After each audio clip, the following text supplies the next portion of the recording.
এই আমার সাংবাদিক ভাইরা আমাকে প্রশ্ন করতেন যে বিএনপি গণতন্ত্রে এই সনদে স্বাক্ষর করবে কিনা।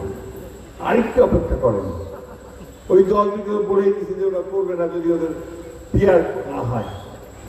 আমরা কিন্তু সেই কথা বলিনি। আমরা বলেছি যে আমরা অবশ্যই সনদে স্বাক্ষর করব যদি আমাদের যে কথাগুলো আমরা বলেছি সেগুলোকে যদি লিপিবদ্ধ করা হয় এবং যেগুলোতে আমরা আপনার কনসেন্ট দেয়নি, নোট অফ ডিসেন্ট দিয়েছি, সেগুলো যদি লিপিবদ্ধ করা হয় এবং আমরা গণভোট মেনে নিয়েছি যে নির্বাচন দিনেই গণভোট হবে।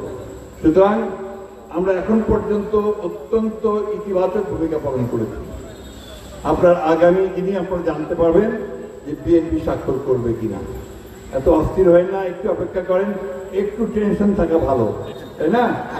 যাই হোক, আপনারা অনুগ্রহ করে আমাদের শেষ কথা, আপনাদের এখানে আমাদের কাছে অনুরোধ যে আপনারা হিন্দু মুসলমান হয়েছে জোট, বেঁধেছে জোট, ধানের শীষে দিবে ভোট।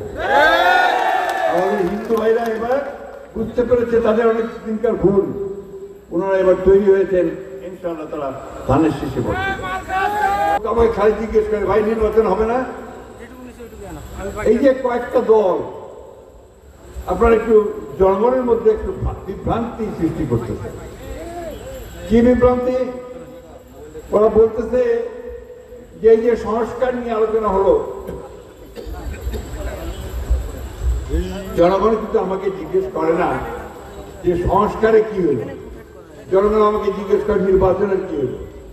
অর্থাৎ নির্বাচনটা তারা বোঝে, তারা বোঝে যে ভোট দিয়ে আমি আমার সরকারটাকে বদলাতে পারবো, ভোট দিয়ে আমার নিজস্ব প্রতিনিধি আমি তৈরি করতে পারবো, ভোট দিয়ে আমার নিজস্ব সরকার গঠন করতে পারবো, যারা আমাদের কাজ করবে, আমাদের কথা শুনবে, আমাদের এই গণতন্ত্রে ফিরে যাওয়ার পথকে সুন্দর করবে, সুগম করবে। ওই কয়েকটা দল এরা আপনার কিছু অবাস্তব দাবি দেওয়া তুলেছে। কি? যে পিয়ার, ভাই আমাকে বলেন তো কজন আছেন পিয়ার বোঝেন? বলেন না, বুঝেন কেউ? জনগণ যেটা বোঝেন আরো চাপা দিলে কি চলবে?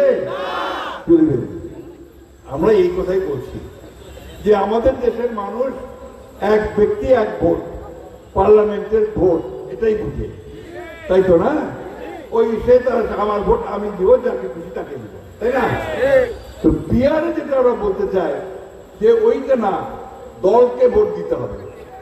ভোট এমপি হবে কায়েমই জানেননি, ভোট দিল কাজ যে দল, কিন্তু সেই দল লোকটা কে, যে লোকটা আমার কাজ করবে।